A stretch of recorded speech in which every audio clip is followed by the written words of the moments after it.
While reading through my own Corkscrew diaries, I found myself wondering, what made that one sweeter, and really, which one went best with the fish? You're very much excited about your 2007 Pinotage. Yes. So let's talk about this. Yeah, to start off with, if you look at the color, it's quite an intense color. Nice red brim, so you can see it's quite a fresh, new, young wine. The berries are really small, so we get very intense concentration there of flavors, and we never battle to get color out of this. We do just pump overs, like I said, and the pressing, when we press, we don't press too hard. If you smell this, it is like a basket full of berries. It is really beautiful. Yeah, I can get that. But you get, it's like a creamy round. It's almost like if you like yogurt. Yeah. You get that strawberry yogurt kind of character that you get in, yeah.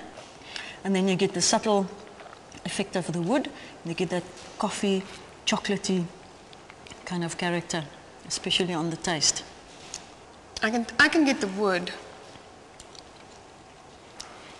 With the chocolate, I'll have to try again. I felt such incredible joy in each of the individuals at Willamette Valley. They really enjoy their work, and it shows in everything they do. Forrest, the winemaker, now he's one of a kind.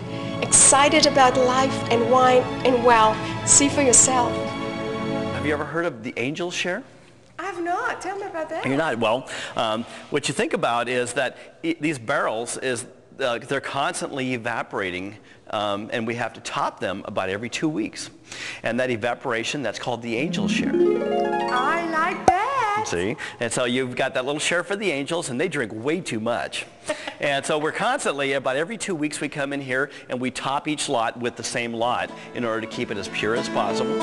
Hidden in the valley near Wellington, you'll find Doolhof Wine Estate, a beautiful piece of land along the well-worn trade routes of South Africa. The most recent story of this land is from Vine and Wine. For me, Merlot is like a woman and Cabernet is like a man, and that's why it's such a harmonious blend, Cabernet and Merlot, because it's quite like a marriage, I suppose. Next up, wine buzz and the birth of the blues. A la Bleu. Sunrise to sunset, quite a day on this beautiful estate. Who is your favorite person that comes to taste wine? We don't have a favorite person. Okay. Everybody's our favorite. So That's we prefer, answer, not to distinguish between caliber of person. It's definitely not what stands behind the wines or Gerda's philosophy.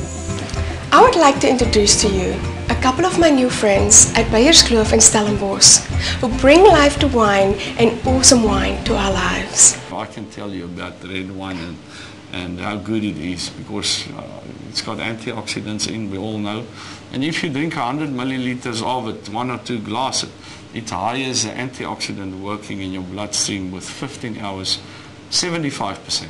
Oh, so that's fabulous. That's why I want to make the watts, so that you press it, and then if it goes off, it makes a beeping sound like your heart, boom, boom. And I must drink my next 2 glasses. But I want to buy the first one. And wine is actually, if you think about it, very good medicine. This rosebus is planted on every end of the row. Yeah. Is there a significant reason? I talked to the Raffaldini family, and they said traditionally in Italy, it's hundreds of years ago, yes, the little wagons was pulled by horses. Okay. And then they'd go out one road and turn around and go back in the other road. Well, the horse got to where it would turn in, sharp turns, and it was tearing up the grapes and tearing up the wagon, so they planted the rose bushes to prick the horse, and that made it make a wider turn. And said that's traditionally how it got started. But now you can go ask any of these modern winery people, and prevented them from all. Yeah. My visit at Willamette Valley Vineyard is one I will not soon forget. I hope one day you get a chance to meet these fine folks. We just became the first winery in the world to have a cork that is certified sustainable all the way from forest to bottle. So what that means is that those folks over in Portugal, those communities are basically farming sustainably so that those cork oak forests will be there for hundreds and hundreds of years.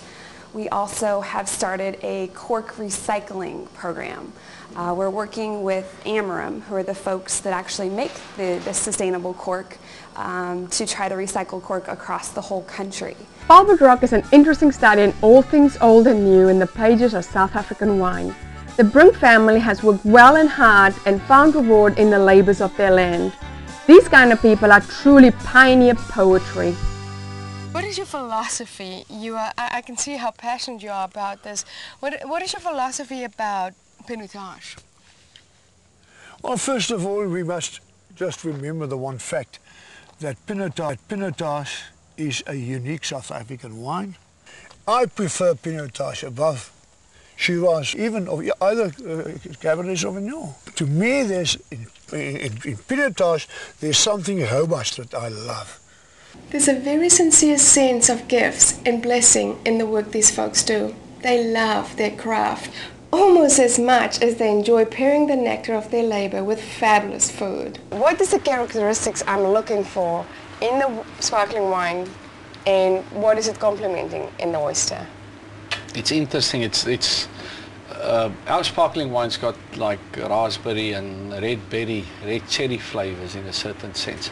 But sparkling in general cuts through. It's got a sort of a sherbety acid flavor, what do you call it? My English is off. Component in it that goes very well with seafood. It cleans the palate in certain senses, and if it's even the oyster is fresh, and the same freshness you get in the sparkling wine, but the sparkling wine adds the raspberries, red berries, and that's what's so nice. You'll see the combination is excellent. And it was actually first tasted and then. Okay, so shall we do that? So how do I do this? Do I eat? You eat. There's a small fork, I believe, for this. Yep. And then you can taste this also. Squeeze it over. This looks great, huh? Oh, this looks absolutely fantastic. Is there one for the cameraman also? Is he just going to worry? He's working. No, he can get leftovers. I think this is going to be brilliant. Okay, and then what? Then you eat it. You eat the whole one like this. Take it with a fork. Yeah. This is lovely oyster. Well, it looks beautiful. Where did you get it this morning? Fresh. Saldanha. Was it a long drive all the way to Saldanha? You did very well. This is actually. Oh my goodness. This is actually my friend. And then taste. The marmalade. The sweetness. And now the combination. If you take this and the slight red berries goes well with the marmalade, but also there's a fatness in the oyster. Yeah. And you need to clean the palate with champagne. Like a buttery. Oh, I can feel. It takes it out. That's beautiful. And that's why you take champagne with oyster, because that buttery roundness, it's a lovely flavour. Yeah. It's awesome. It's absolutely fantastic. It's a special oyster. Yeah. Yeah, I know. From Saldanha. And it's also, this was done by a school friend of mine, one of the guys on the photograph down there. The guy on the left-hand side, he's the guy that grows this oysters. Oh, this is great. No, this is amazing. Is it the first time? But you love oysters on it. I've never had an oyster. And I told everyone to please bring me the smallest one so I could just swallow it quickly and say, this is really nice. It's fantastic. You know what the beauty about an oyster is, if you bite it, you bite the sea. Yeah. It is. Taste the but ocean. it's that freshness. The lemon it's not zest. Like seafood. You taste the ocean. It's like when you go diving. The sea water in your mouth is what you taste. You taste the ocean. Yeah. It is but I love the fact that the lemons are grilled a bit. Yeah. And it takes out. It reduces the acidity. Yes, it's not as sour. Yeah. It just makes it complementary to the oyster. Until next time, remember, life is too short. Always drink good wine.